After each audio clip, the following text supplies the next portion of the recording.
When the United States was formed, they did things like choose the national emblems. The discussion of the national bird rose, and people wanted the eagle.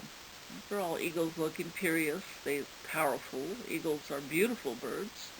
For me, one of the most exciting parts of visiting the Bosque del Apache Bird Sanctuary in New Mexico was seeing both a bald eagle and a golden eagle in the wild. Now, you may know that Benjamin Franklin didn't approve of the United States having the eagle as our national bird.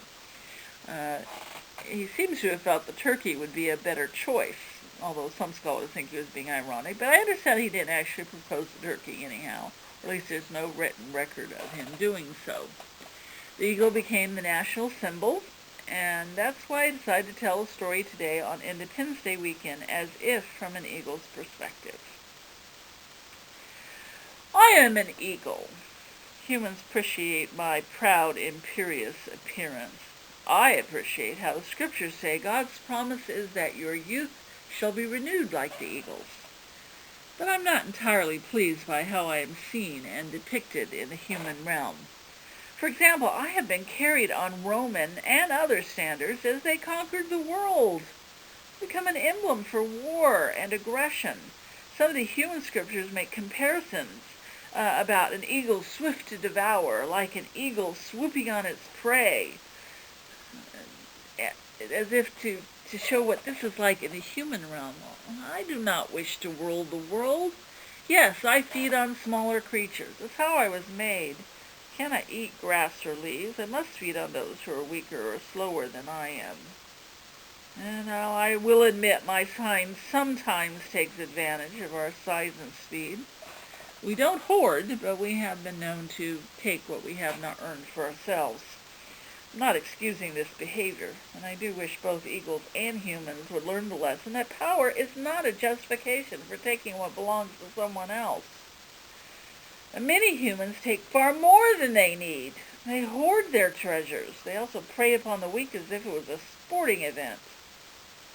I must sadly acknowledge that the human descriptions of eagles fits groups like the Romans and all those who wish to swoop upon their prey and devour. A great many years ago, the prophets of Israel decried the habit of abusing the innocent and the weak.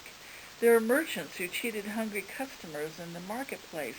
There were people who were charged with the protection of widows and orphans, instead took the resources for themselves and left the widow and the orphan hungry and homeless. There were elder brothers who got the bulk of the family property and then cared nothing for their younger siblings. There were people who actually believed they could own another human being and treat them disgracefully.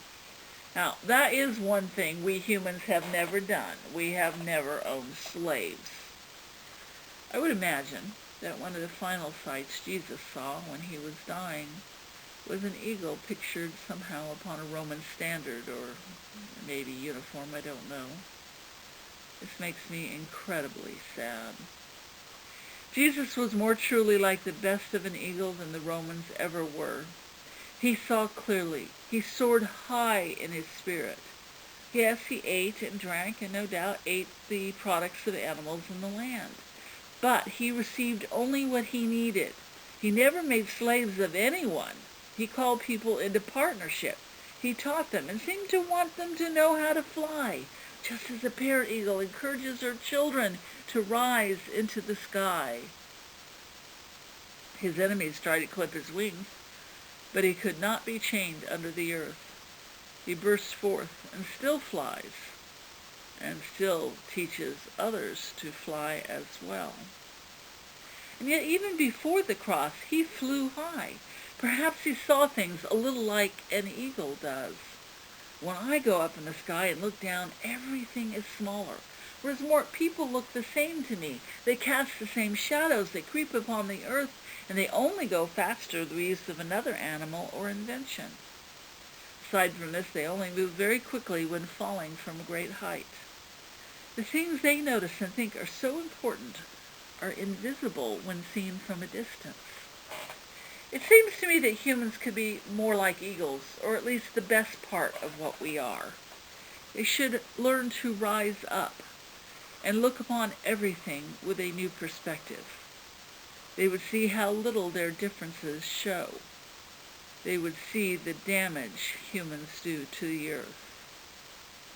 But most of all, they could rise near the light. That seems like a very good thing. Amen.